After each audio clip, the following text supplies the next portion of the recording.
Hello, ladies and gentlemen. Thank you very much for joining me today in this live webinar on how to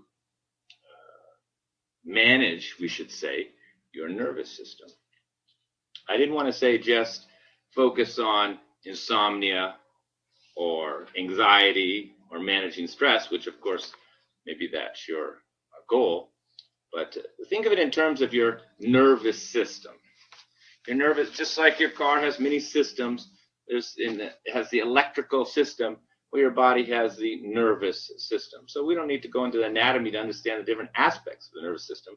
All we're interested in is understanding the imbalances of the nervous system. What are typical imbalances of any system? Come on, you went to the Sunday class. Yeah.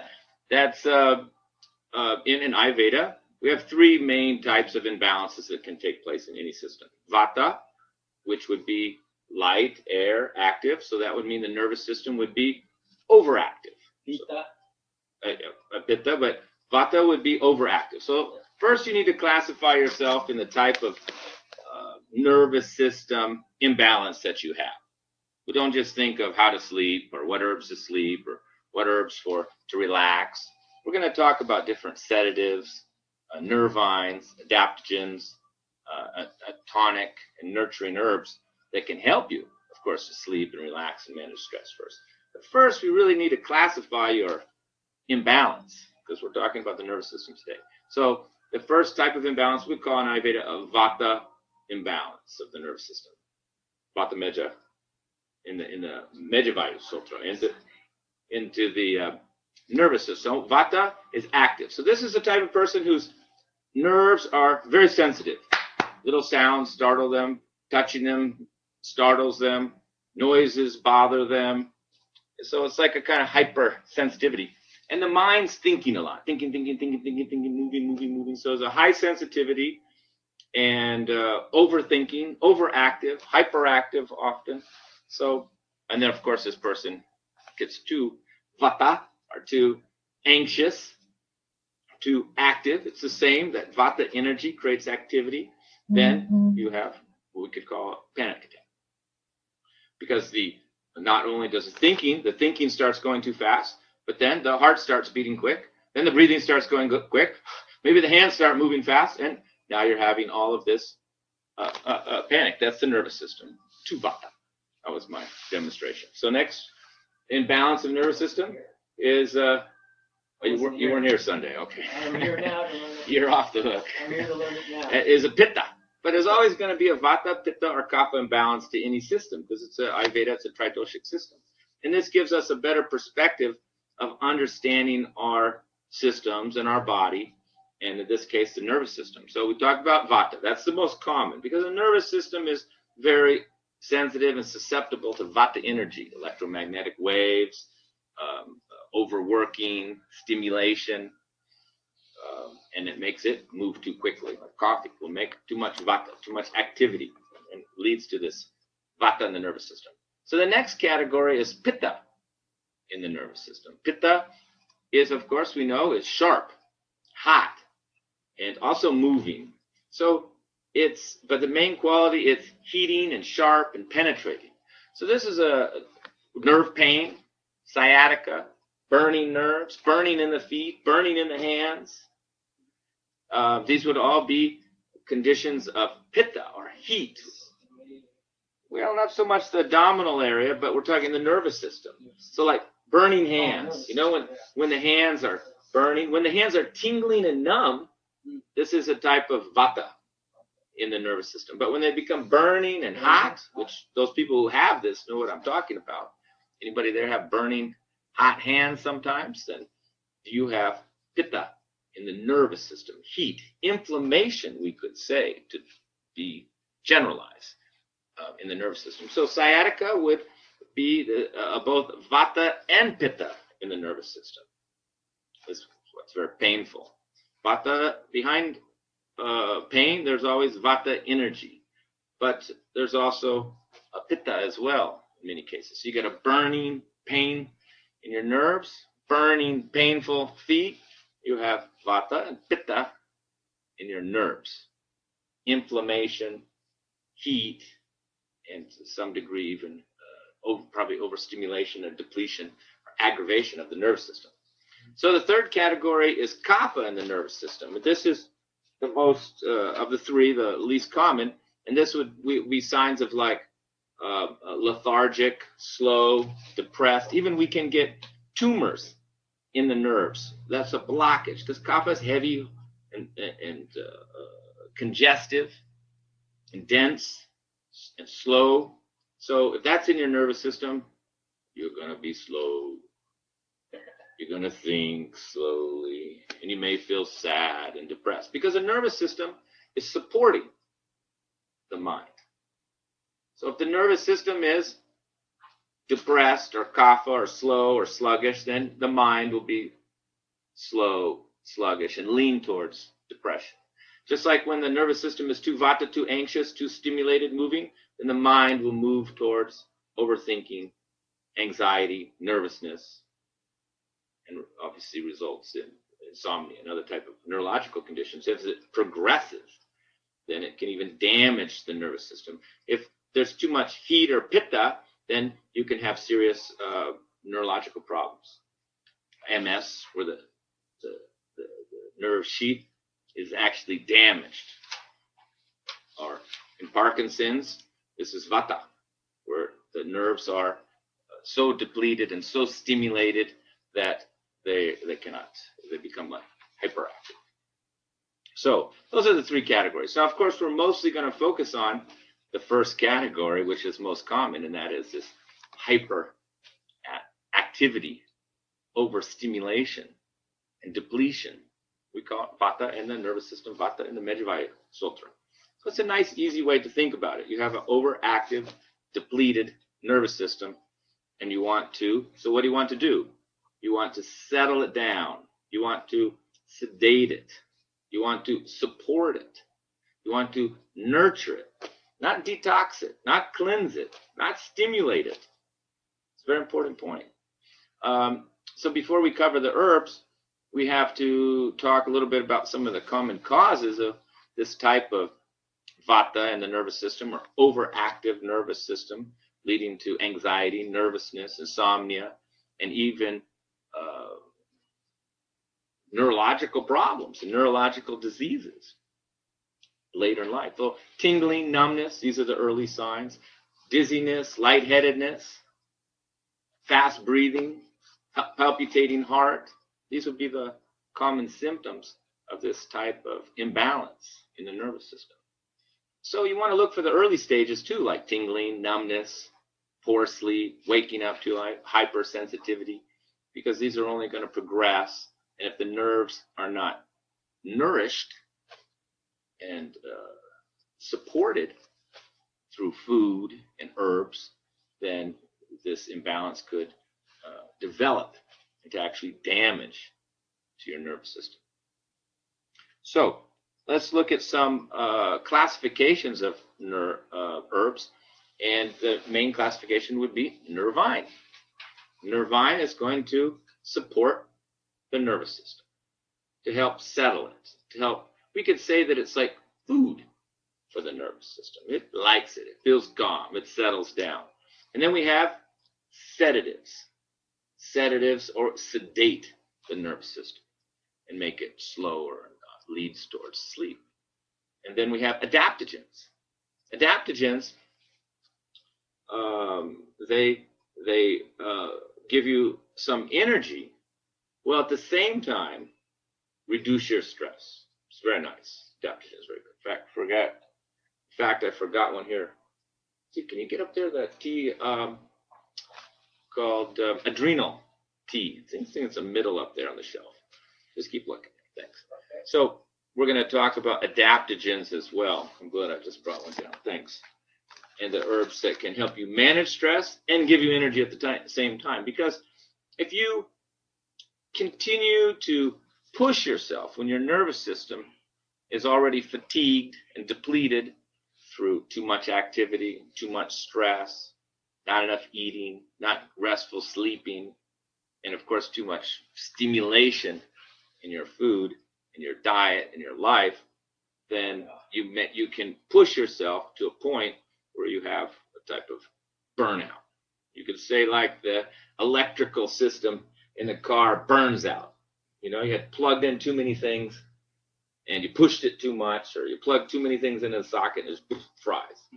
So now nothing's working. And of course, adrenals, kidneys, other aspects will also fail. Now you have no energy. So we have like a type of works together with the adrenal fatigue. It's related to cortisol and adrenaline from the adrenal glands and the kidneys. So both of these collapse and the nervous system becomes frayed or burned, and then you are unable to work, unable to go forward, unable to get out of bed, even though previously you could have been even hyperactive. So we see this quite common often, where people were very active in their youth, even hyperactive, you know, 2-3 jobs, 2-3 kids, you know, 2-3 husbands or wives, lovers, you know, they were pushing it. And then they burned out. Yeah, exactly. And crashed. So what do people do when they start burning out and crashing? They start taking more stimulants. Oh, more coffee, Right. More coffee, more sugar, more sweets, more chocolate. I'm sorry to tell you folks, chocolate is a stimulant. So it doesn't mean it's bad for everybody, but if you're listening to this webinar because you have anxiety, nervousness, hyperactivity, or poor sleep, or you're insomniac, then you can conclude for you, coffee is not suitable. It's a nice way. It sounds better than bad. Not suitable for you. And these teas that we talk about, these nervines, are suitable for you because they're going to calm your nervous system. And sedatives will help you sleep. And adaptogens will help you have energy when you're burned out. So if you're already burned out, then you need more of an adaptogen to get going. Because if you're already burned and then you take a nervine or relaxing tea, then you may just go to sleep. Since you have to keep going, assuming you still have you're down to maybe 1 kid and 1 lover now, 1 job. Sure, hopefully you've downsized. Better yet, hopefully you've taken a vacation, because that's really the best medicine for this adrenal fatigue and nervous system burnout of overextending. It's just a vacation, a month vacation with no work, rest, and warm weather, warm baths, warm oil massage, regular eating, no worries, no stress. Most people can recover 2-3 weeks. It's the easiest way. It's a vacation. So we're going to talk about the adaptogens to help you when you burn out. And we're going to talk about like nutritive herbs well that help you support you and build you and make you stronger. So sorry, can you get up there? A Vata superfood up on the shelf too. I didn't grab everything.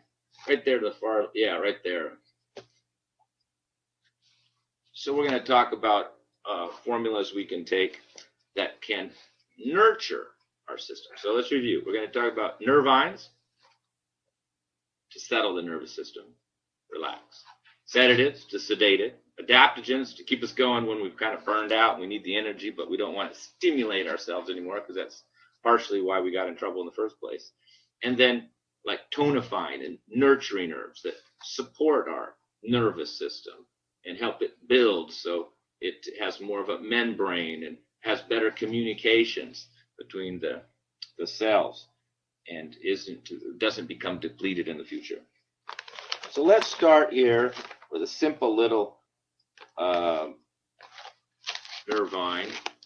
And of course the herbs have other uses. Passionflower. You could just make a cup of tea of passionflower all day long. Relaxing, calming, tasty, definitely a nervine. And it's also antispasmodic, coolant. So we also use it in high blood pressure as well. It's very helpful for settling the heart. Good for heart palpitations. And we could add a little bit of lavender to it. That would even make it better. And lavender is a mild nervine, you know, we could call them relaxants to help you relax. But it's got a nice aroma to it, and this would make the tea even more tasty. by adding a little lavender to it, and also help you relax. This way you can put some lavender in the bath, take a bath, put some lavender essential oils in the room, help you relax. I have a lavender essential oil going all the time just to keep us relaxed all the time. Just putting in the lavender right in the room.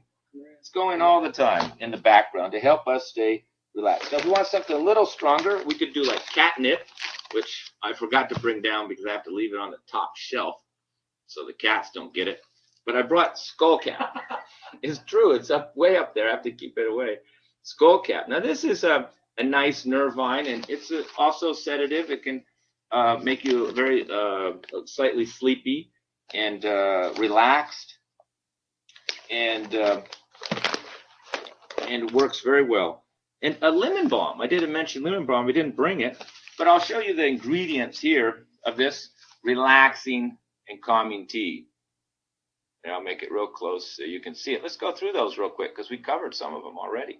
Lemon balm. It's kind of a filler here, but it's from the mint family. We have peppermint, which is a little more stimulating, good for digestion. We have spearmint, which is even sweeter and cooler, and lemon balm, which is slight nervine and very relaxing. And then there's the skullcap. See, skullcap's a big hitter. It's more effective in a sense than just lavender. And then there's catnip, which is somewhat nervine and sedative. Motherwort is good for the whole nervous system, very more supportive. There's the lavender. And then there's oat straw. I'm going to show you oat straw. There's passionflower. Rosemary, it's kind of got that piney flavor. It helps with circulation. We want the blood moving all through the whole body. Rose, well, that's just to make it smell good, taste good. Rose petals. And then there's a little cinnamon, which helps with, again, circulation, a little warming because some of these herbs are cooling. That balances them out. And then stevia. Stevia is just there to taste good. So that's the whole formula. And we went through some of those. Let's do a few more. Oat straw. Oats is very suitable. That's why we give oats for people who, oatmeal for breakfast is very calming. If you're already kind of a slow, sluggish person who doesn't have a high metabolism and needs a couple cups of coffee to go in the morning, you have oatmeal, you feel tired, sleepy. But if you're a nervous, hyperactive person, perfect. Have oatmeal in the morning.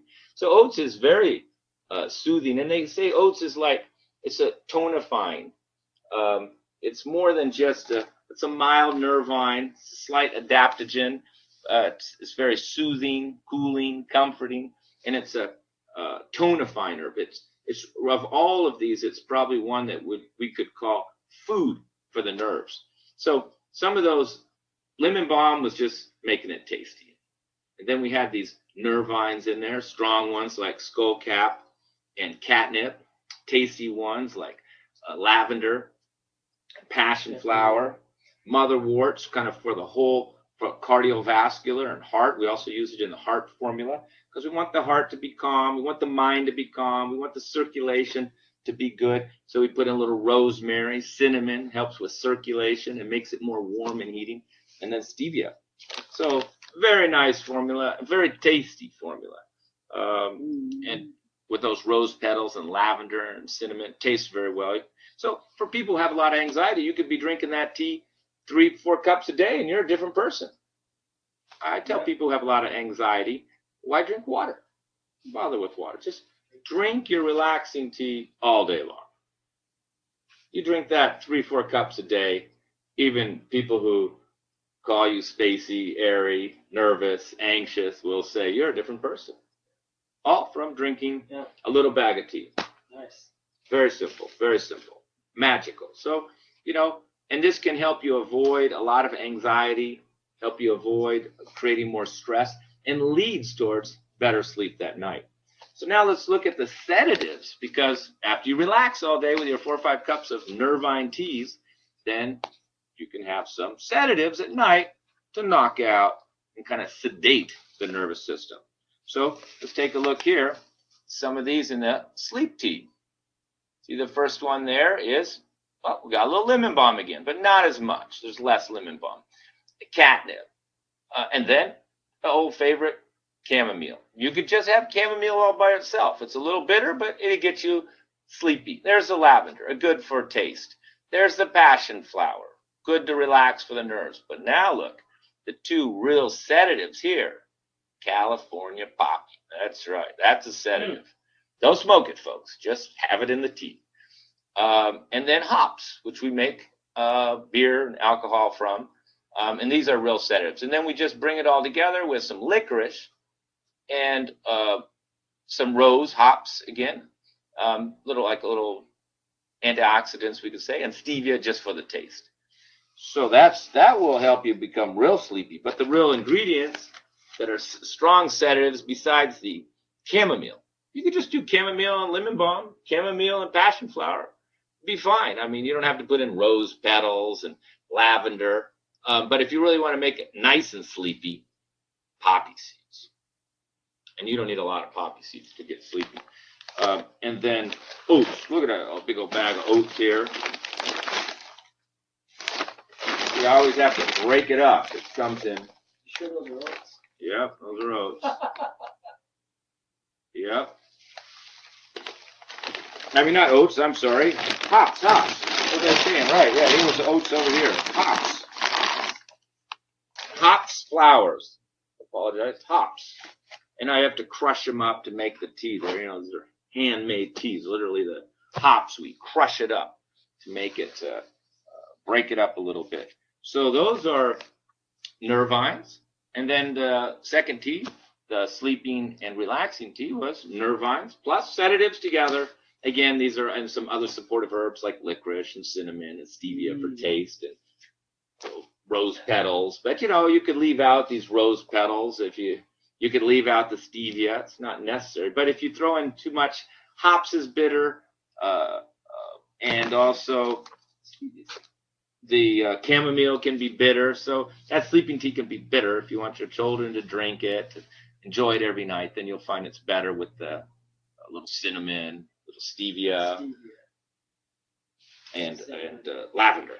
Nice lavender really makes a big difference. So let's talk next about adaptogens. Say you're already burned out. You can't be taking relaxing tea all day because you've already fried your nervous system. And you're already on the stage of needing coffee to get going.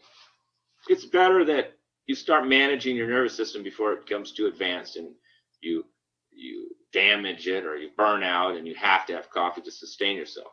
And again, it'd be good just take a rest, take a vacation, quit the job, Level 1, get divorced, or, move to another city, get away from what's stressing you out.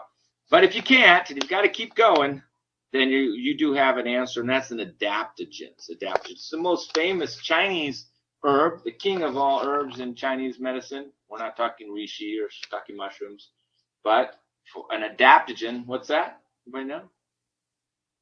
I'm taking every day. My secret. My son was here. He'd yell it out. Ginseng. Ginseng is clearly the king of adaptogen. Yeah, herbs. It's not an Indian herb, but we don't discriminate. Good herb, we'll take it. We don't mind who makes it. And I've actually gotten a lot of Indian doctors on ginseng.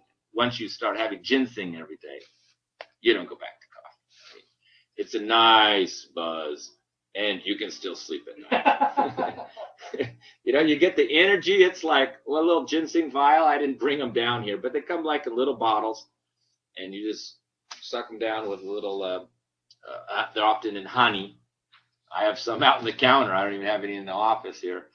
And this will give you good energy, good boost of energy, and you're still able to sleep at night. But if you're too anxious, too vata, it's not suitable for everybody. You have to be a little careful with ginseng. And of course, there's a Alephro, which is a type of Siberian ginseng, which is mild, and you have red ginseng and Korean ginseng. And there's different types of ginseng, and you can take it with, it's often mixed with bee pollen and other, either gotu-kola or brahmi or other herbs. So you have to be a little careful with ginseng.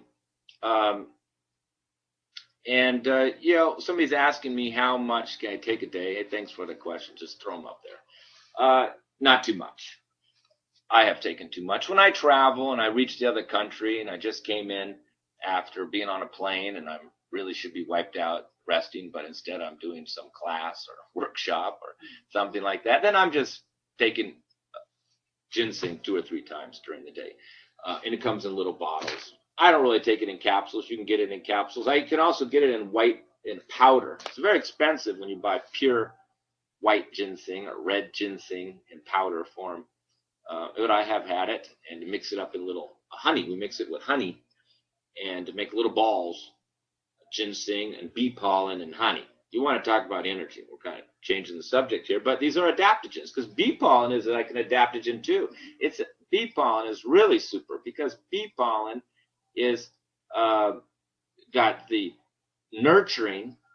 It's adaptogen. It gives you energy and nurtures and supports you. I mean, bee pollen is in this category. It doesn't have a relaxing, but it is have an adaptogen quality that gives you strength and stamina without stressing out your nervous system, in fact, supporting it. And same, ginseng is a little bit more hot and heating, and you have to be a little more careful with it.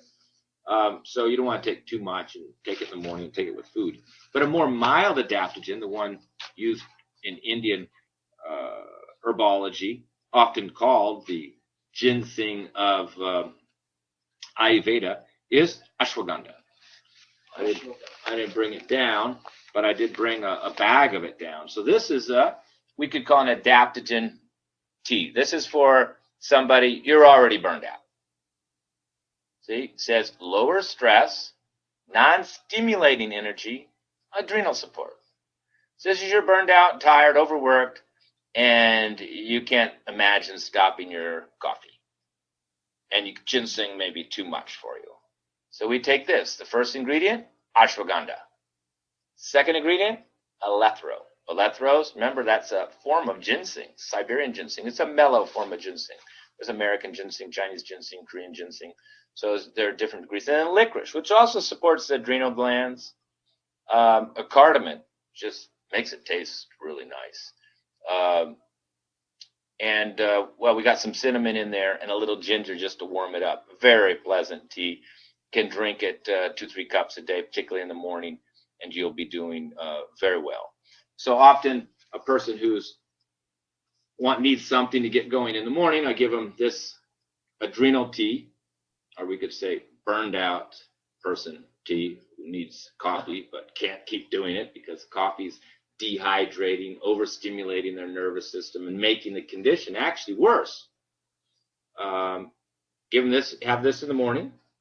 In the afternoon, if you run out of energy, and then in the early evening or late afternoon, start having your relaxing tea. And then right before bed, have your sleeping tea. Very simple. Been giving out these 3 teas in that order for a long time. Hundreds of people. Works very well. And helps people really manage their life and manage our high-stress life that we live in. Because our life is a high-stress life. Stress actually comes from the difference between what human beings are supposed to be doing every day and what we're doing. So if I take a bird or a cat, chicken, animal, and I make him do more than he's supposed to be doing, or make my horse just run all day instead of resting, I chase my chicken around the house all day long, stress them out. I'm making them do more than they're supposed to do. I mean, even at work, you go to work and the boss is giving you twice as much work as usual because you're twice as busy or you're doing 2 people's jobs. So you're now doing more than your capacity, more than your natural state. And our natural state probably isn't even as much work as going to the average job. Our natural state's probably closer to your cat's life.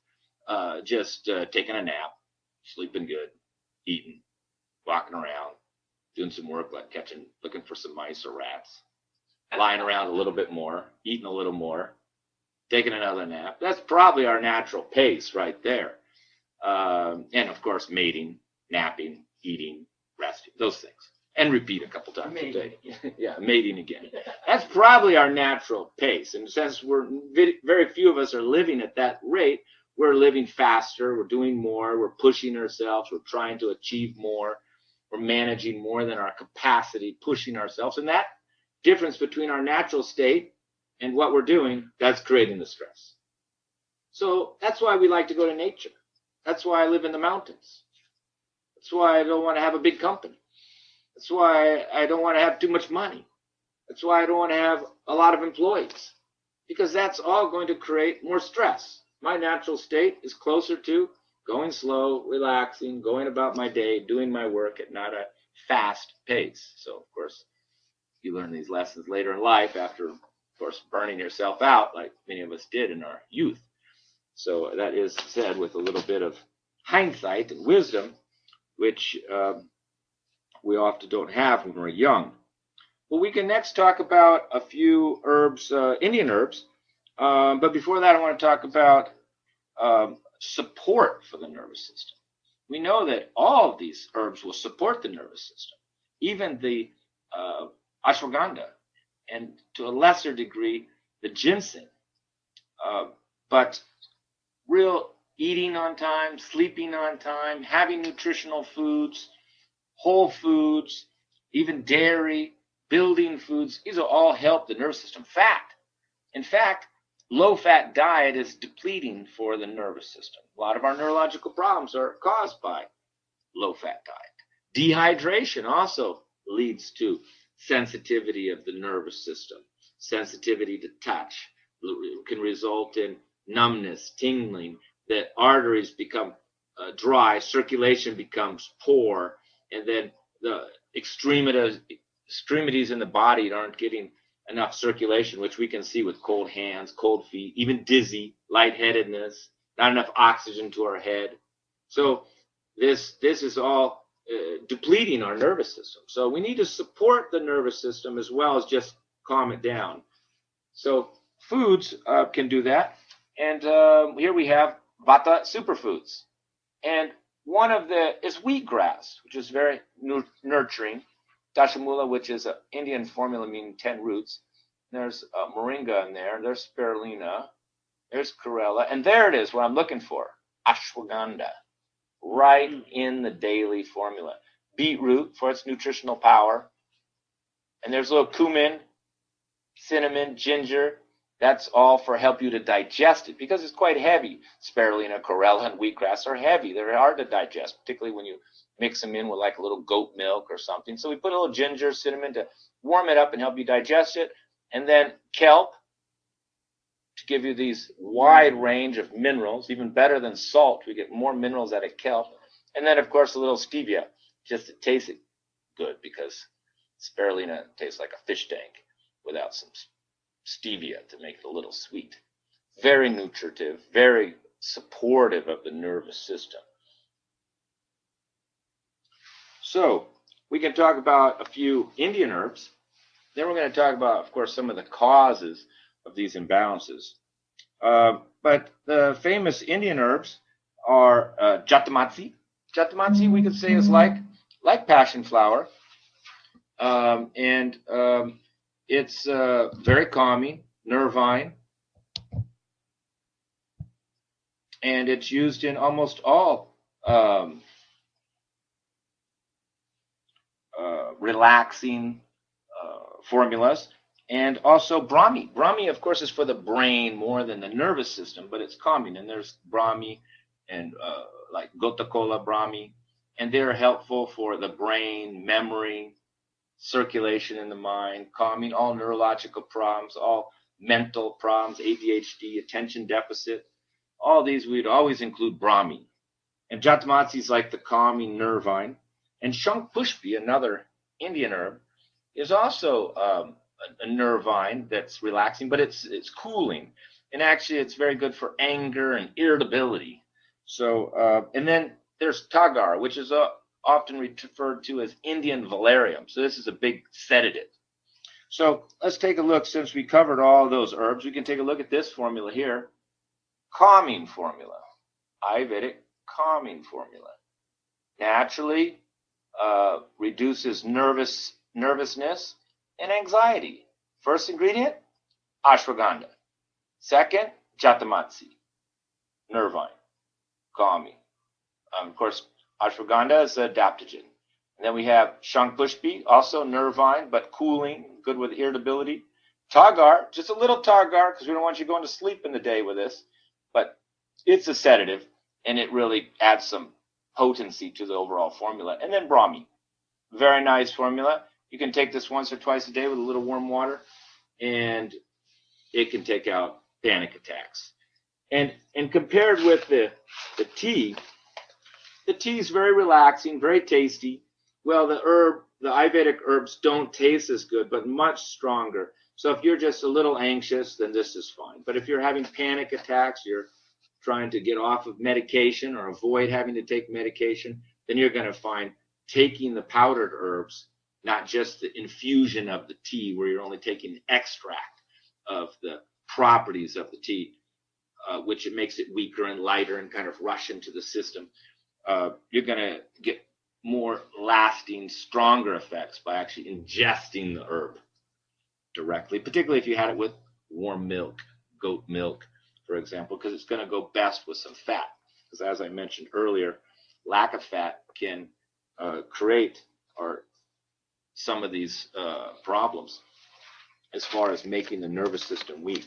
So if we were to make this into a sleeping formula, we could use almost the same herbs as we had here, but what we would do is we just put in more tagar, take out the ashwagandha, maybe even eliminate the brahmi, and put in most of the tagar, jatamansi, shankhpushpi, little bit of brahmi, or little bit of ashwagandha, all the same herbs, just change the quantities around by, in this case, ashwagandha maybe 30% of it, and tagar is 5%. But you flip that around and make tagar 30, 40%, and you make ashwagandha 10%, now you have a sedative that's going to put you to sleep.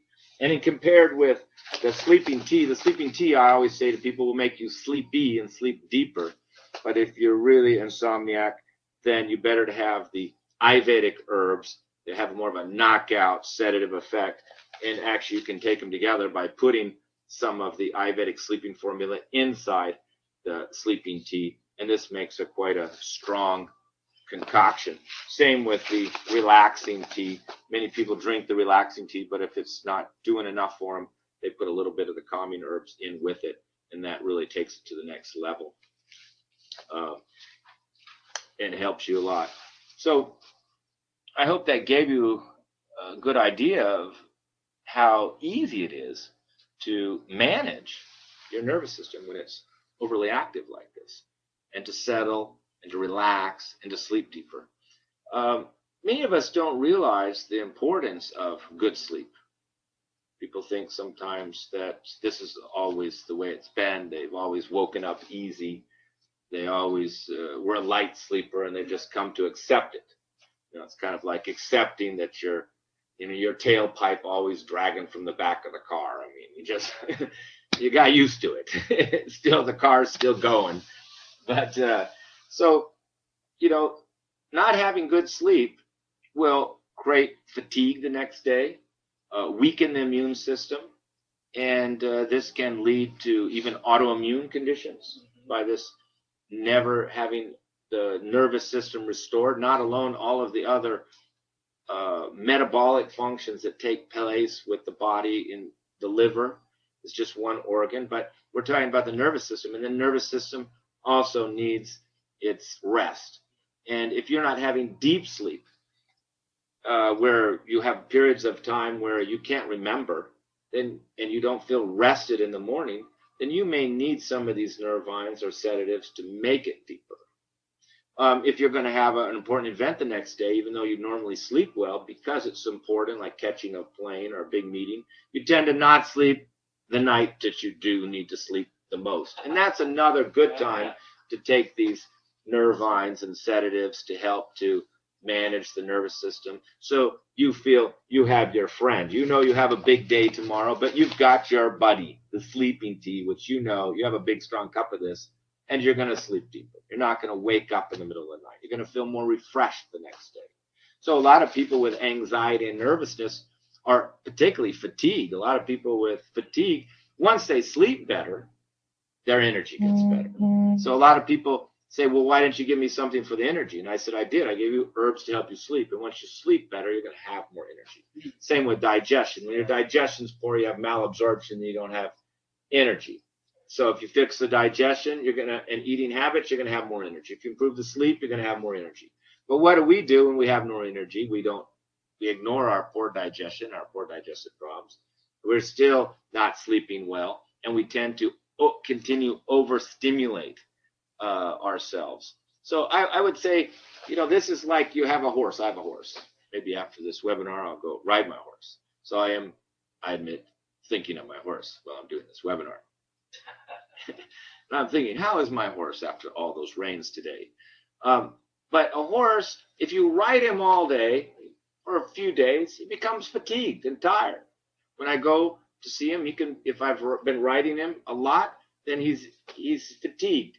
And maybe he hasn't been fed. Maybe the ranch didn't feed him, didn't give him food. So he's been ridden a lot. Plus, he hasn't been eating on regular times. The meal's been forget. Now I have a weak and depleted horse that's not going, doesn't want to go. So you have two ways to go when you're this weak, depleted horse that hasn't slept good, eaten good, and has been overworked. You can rest, nurture yourself back to health, or you can just get a stick and whip it and make it go. And when you take coffee, that's what you're doing to yourself.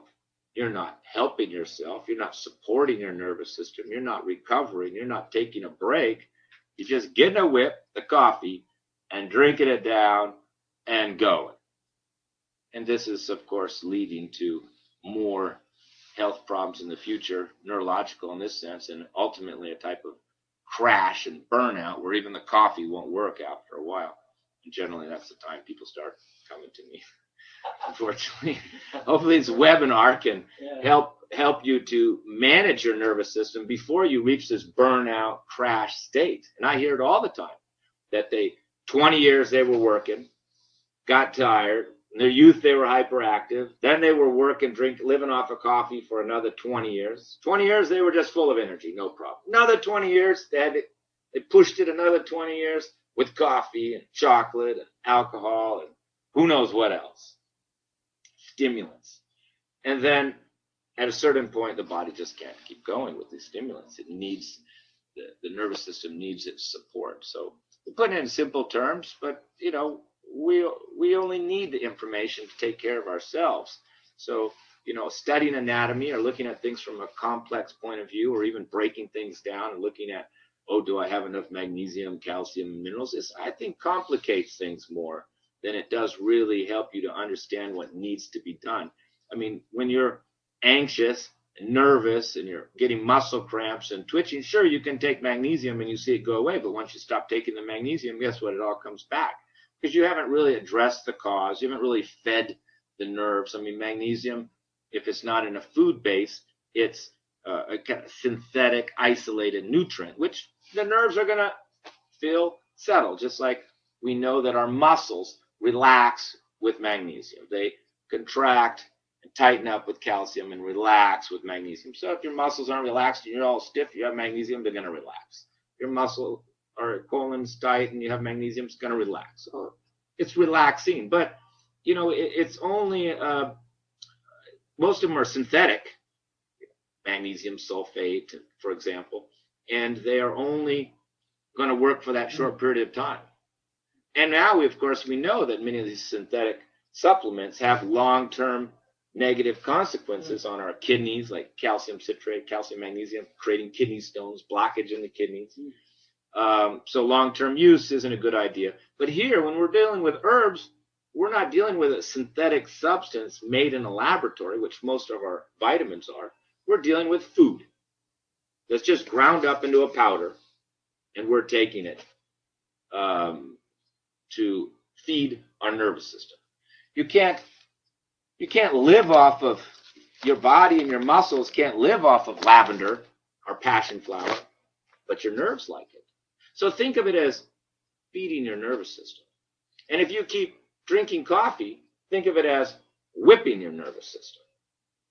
So we need to move more towards supporting our nervous system, not overexerting ourselves, not pushing ourselves, trying to avoid excess stimulations in our food, sugar. Sugar is a big stimulant. Chocolate's a big stimulant. I know people say it has a lot of magnesium in it, but who's eating cacao without the sugar? And even without the sugar, cacao is still considered a stimulant.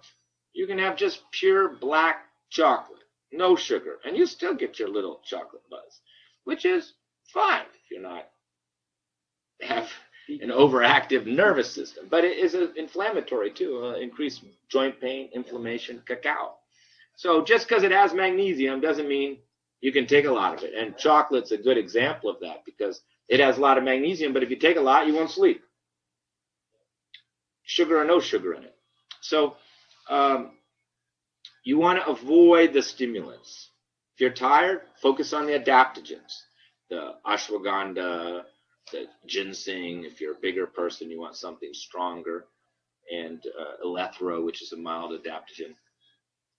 And avoid the stimulants in your food. And then also in your lifestyle, avoid overly stimulating music, like techno or or loud music or fast music or music with a beat. If you're this type of person doesn't has an overly sensitive nervous system, then you need to be keeping your environment very controlled, not an overly stimulating visual with too much flashing, too much loud noise, too much TV.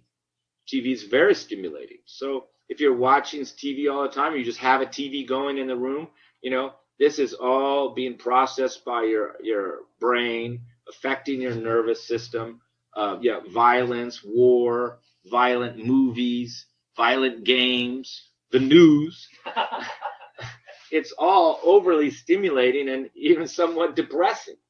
So you need to control the environment because your nervous system is always aware. Your nervous system is its hands and feet are the five senses: touch, taste, smell, hearing, sight. So that's the hands of the nervous system. So any sound, any taste, any thing that is overly stimulating to your five senses is going to go to your nervous system. So that's why we put oil on the body.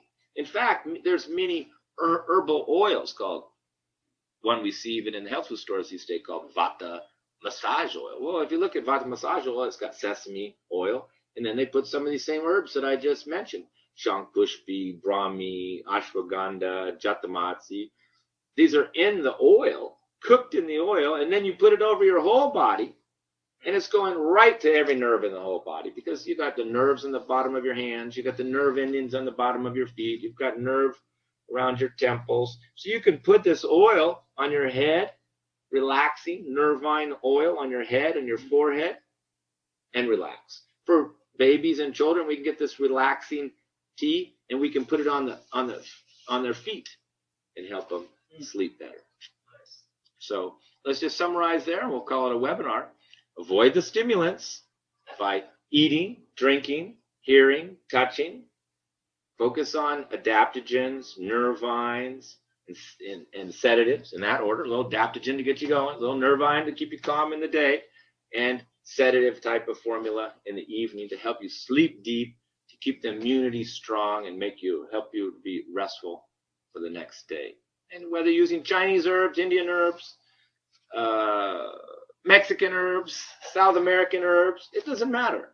All cultures used herbs to relax and sleep. It's one of the easiest types of treatments an herbalist can do, because the nervous system is very sensitive, and most people respond quite well to these teas and powders, herbs. So all cultures had these nervine sedatives, tonics, adaptogens to help them through their life. And many people take them for their entire life, for years. I've met Indians who took brahmi tea for 60 years of their lives.